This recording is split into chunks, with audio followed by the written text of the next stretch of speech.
ఆ విధంగా పార్టీ నాకు ఇచ్చిన అవకాశానికి ఆనాడు అన్నగారు, ఈరోజు బాబు గారు వారి రుణం తీర్చుకోవటం కోసమే నేను వారు చేసిన గొప్ప పనులని, వారి ఔన్నత్యాన్ని భావితరాలకు తెలియజేయటం కోసం పనిచేస్తున్నాం. రేపు 14వ తేదీన విజయవాడలో అన్నగారి సినీ వజ్రోత్సవాన్ని జరపబోతా ఉన్నాం. దీనిలో ముఖ్య అతిథులుగా బాబు గారు, అలానే వెంకయ్య నాయుడు గారు రాబోతున్నారు. సినిమా రంగం నుంచి కూడా సినిమా పెద్దలందరినీ కూడా ఆహ్వానించబోతున్నాం. అది రేపో మాపో నేను ప్రకటిస్తానని తెలియజేస్తున్నాను. దానికోసం చరిత్రలో ఆయన గ్రామాల్లో తిరుగుతూ చేసిన ప్రసంగాలన్నీ, చారిత్రక ప్రసంగాలని ఒక బుక్ నేను ప్రింట్ చేశానమ్మా. అలానే ఇది 2 ఆయన అసెంబ్లీలో తిరుగుతూ చేసిన ప్రసంగాలన్నీ కూడా, అసెంబ్లీలో ఆయన చేసిన ప్రసంగాలన్నీ అసెంబ్లీ ప్రసంగాలని ఇంకొక బుక్ ప్రింట్ చేయటం జరిగింది. ఈ 2 ప్రింట్ చేసిన తర్వాత 100 సంవత్సరాల చరిత్రలో పివి నరసింహారావు గారికి, అట్లానే చెన్నారెడ్డి గారికి కూడా స్పెషల్ ఇష్యూ, ప్రత్యేక సంచిక తెచ్చారు అని చెప్పారు. చెప్తే నేను కూడా అన్నగారికి ఉండాలి కదా అని మొదలుపెట్టి ఇది ప్రత్యేక సంచిక తీసుకొని రావటం జరిగింది, శకపురుషుడు. ఈ విధంగా ఈ పుస్తకాలు రాయించడంతో పాటు అన్నగారి భావజాలాన్ని భావితరాలకు అందజేయటానికి అన్న ఎన్టీఆర్ యూట్యూబ్ ఛానల్ కూడా ప్రారంభిస్తే 2 నెలల్లో అనూహ్యమైనటువంటి ఆదరణ కనపడుతుంది. 50 లక్షల మంది పైన వ్యూవర్స్ వచ్చారు. 15,000 మంది సబ్స్క్రిప్షన్స్ 2 నెలల్లోనే వచ్చారు. ప్రజలు గొప్పగా ఆదరిస్తున్నారు. అన్నగారు అప్పటి నుంచి ఇప్పటి వరకు సినిమాల్లో చేసినది కానీ, రాజకీయాల్లో ప్రజలకు సేవ చేసిన అంశాలు కానీ పెద్ద ఎత్తున మేము అందజేస్తా ఉంటే ప్రజలు చూసి గుర్తు చేసుకుంటున్నారు. ఇప్పుడు మొత్తం చరిత్ర ఒకసారి చూస్తే అమ్మా, తెలుగుదేశం అసలు పార్టీ చరిత్ర చూస్తే తెలుగుదేశం పార్టీ ముందు, తెలుగుదేశం పార్టీ తర్వాత అని చరిత్రను చదువుకోవాల్సిన పరిస్థితి వస్తుంది భావితరాలకి.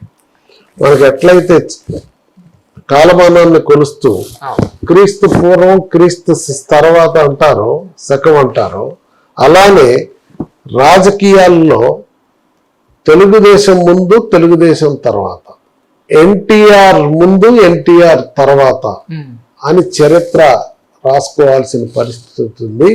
సినిమాల్లో కూడా ఆ మాటకు వస్తే ఎన్టీఆర్ ముందు, ఎన్టీఆర్ తర్వాత, ప్రభుత్వంలో కూడా ఎన్టీఆర్ ముందు, ఎన్టీఆర్ తర్వాత అని కొట్టొచ్చిన తేడా ఉందమ్మా.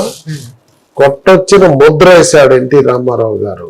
ఆ విధంగా చరిత్ర సృష్టించిన చరిత్ర పురుషుడి యొక్క గొప్పతనాన్ని కేవలం ఆయన ఔన్నత్యానికి సరిపోయిన విధంగా భావితరాలకి భావజాలం అందజేయాలనే ఒక ఫేస్బుక్, యూట్యూబే కాదమ్మా, జేఎన్టీఆర్ వెబ్సైట్ పెట్టాను, జేఎన్టీఆర్ ఫేస్బుక్ పెట్టాం. అలానే అన్న ఎన్టీఆర్ ఫేస్బుక్, అన్న ఎన్టీఆర్ ఇన్స్టా, అన్న ఎన్టీఆర్ ట్విట్టర్, అన్న ఎన్టీఆర్ మోజో, అన్న ఎన్టీఆర్ షేర్ చాట్, ఇవన్నీ వెపన్స్ తీసుకొని వచ్చి అన్ని రకాలుగా మీరు చాలా టెక్నాలజీ ప్రెసెంట్ అప్డేట్ అయిపోయారు సార్. మీరు అన్ని సోషల్ మీడియా పేర్లు చెప్పారు. కామన్ సెన్స్ ఉందమ్మా. తద్వారా వీటన్నింటినీ ప్రచార మాధ్యమాలుగా ఎన్ని మార్గాలు వీలైతే అన్ని మార్గాల్లో అన్నగారిని ప్రజల దగ్గరికి తీసుకుపోవటానికి మేము పనిచేస్తా ఉన్నాం. మా కమిటీ అన్నగారి విషయంలో ఆయన అసెంబ్లీలో చేసిన ప్రసంగాలన్నీ, అసెంబ్లీ ప్రసంగాలని ఈ బుక్ తీసుకొని రావటం జరిగింది. ఇది అసెంబ్లీ దగ్గర ఆయన్ని దించేసినప్పుడు చేస్తున్న నిరసన ధర్నా. నేను లేదు. ఇది చారిత్రక ప్రసంగాలు. ఢిల్లీలో కాంగ్రెస్ ని గద్దె దించడానికి ఆయన నేషనల్ ఫ్రంట్ లో అందరు లీడర్లని కలుపుకొని పోతున్నటువంటి చూడండి. దీనిలో హేమహేమీలంతా ఉన్నారు. అవును సార్. ఇలా ఈ 3 పుస్తకాలు మనం రాయించటం జరిగింది.